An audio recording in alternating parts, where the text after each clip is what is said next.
Good morning to all my children. How are you all? Last class we were dealing with our new chapter, that is chapter 3, climate, is it? And we were discussing about 3 points. What was that 3 points? Can anyone say the answer? Yes, we were giving the definition of climate, and again okay, we are weather, and the third point was climatologist. You see, these were the 3 points we were discussing. So today, as the continuation, we are moving with the next point. Next point is the factors that influence the climate. So the next point we are going to deal with the factors that influence the climate. So many factors are there. So many factors are there that influence the climate. So we will not be getting a lot of time to explain so many points. So we are going with only one point today. So what are the factors? Listen here. Latitude, altitude, ocean currents, wind patterns, mountains, deserts, etc.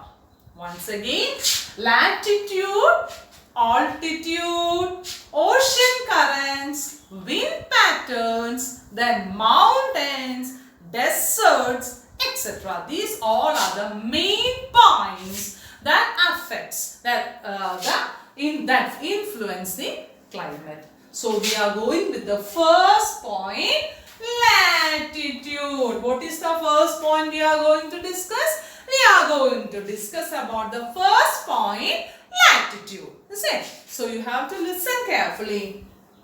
Latitude, the first point given in your textbook is effect of latitude. What is the point? Effect of latitude. So listen here.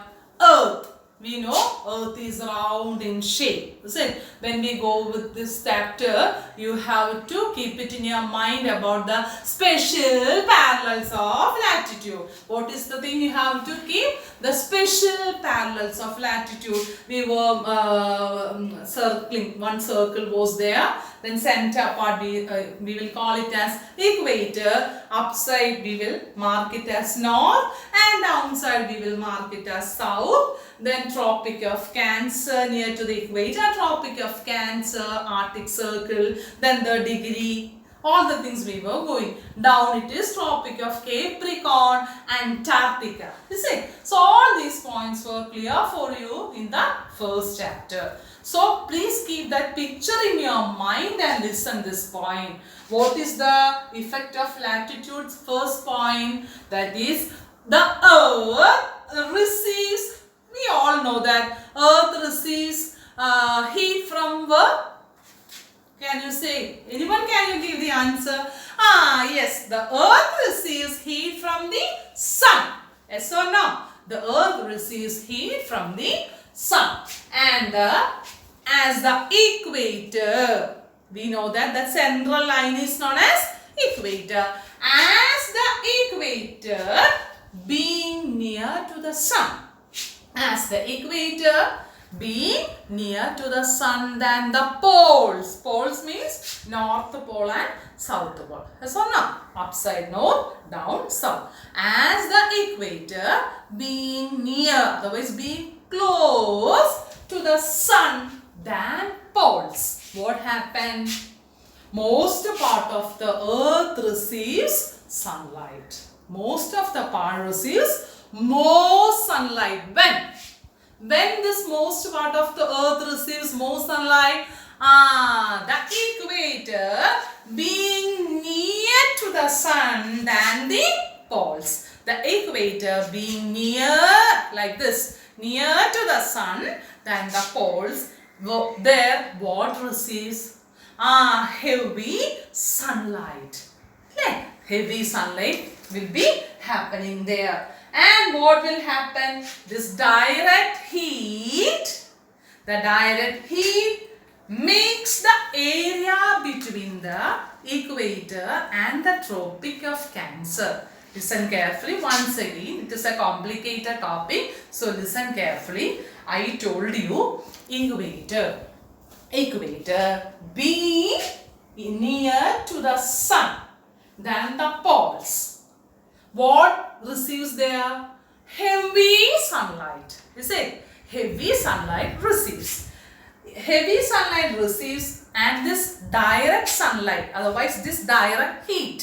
Is it? Heavy sunlight means too much heat we will suffer. Is it? The direct heat, what happened? Makes. What this direct heat makes? This direct heat makes the area between the equator and the Tropic of Cancer. Where Tropic of Cancer?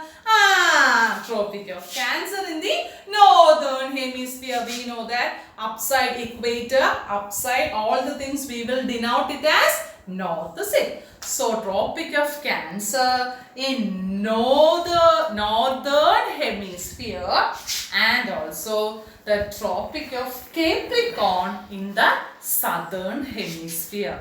During this time, the climate will be very hot.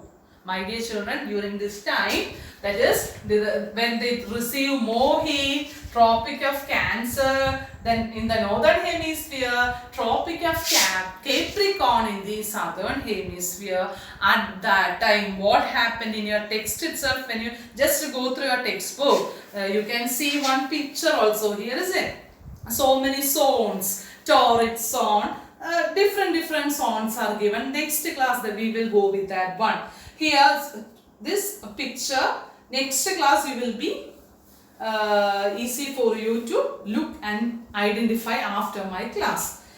And this torrid zone, South America, South Africa, Europe, all the things are given here. So no need of making too tension for that. You just go through this one. So what I was saying is that this Tropic of Cancer in the northern hemisphere and Tropic of Capricorn in the southern hemisphere, they are the hottest regions in the world. At that time, it's the hottest region in the world. And this hottest area is known as torrid zone. This hottest area is known as the torrid zone.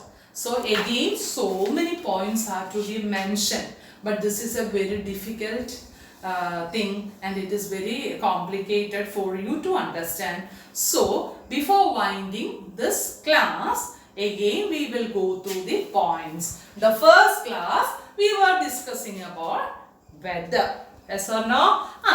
Then second point was climate. Third point was climatologist. Next, the fourth point was we were dealing with the factors that influence the climate. Yes or no? Latitude, altitude, ocean currents, wind patterns, deserts, mountains, etc. And the first point was the effects of latitude. And what all things we were discussing in that latitude, effects of latitude, that is Earth receives heat from the sun. You see, at that time itself that area will become too hot.